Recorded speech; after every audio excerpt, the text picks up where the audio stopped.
In today's video, I am going to teach you how to sign up for a Freshsales account. To begin, open your web browser and go to the Freshworks website.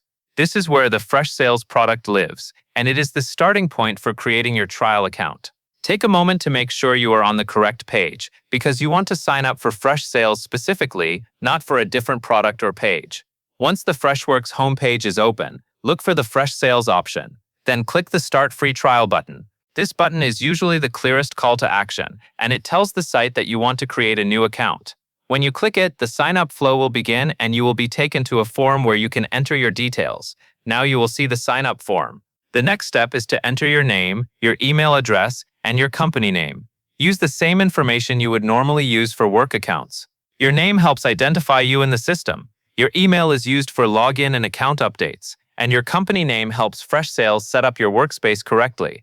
If you are using a company email, it also makes it easier to keep everything organized. After entering those details, you will need to create a password.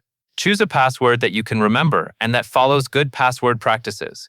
Use a mix of characters if the form allows it, and avoid using something that is easy to guess. This password will be required every time you log in, so it is worth taking a moment to do it carefully. With your password created, continue to the sign up action. Next, click Sign Up. At this stage, the account creation process starts.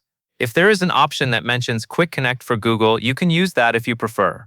If you want Quick Connect your Google account, click the option to sign up using your Google account instead of manually entering everything. This can simplify the process because it lets you authenticate quickly through Google. If you are using the form method, you will stay with the details you entered and proceed normally.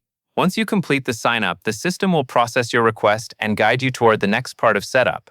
Depending on your choices, you may see a confirmation page or a brief onboarding screen.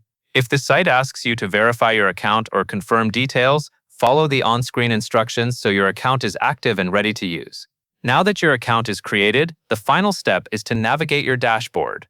The dashboard is your control center. From there, you can begin configuring settings, exploring features, and preparing your workspace for your sales workflow. Spend a minute getting familiar with the main areas on the dashboard so you know where to find things like your workspace settings and key tools. If you do not see everything immediately, that is normal. Many tools load as the dashboard finishes initial setup. Simply give it a moment, refresh if needed, and continue exploring the available menus at your own pace.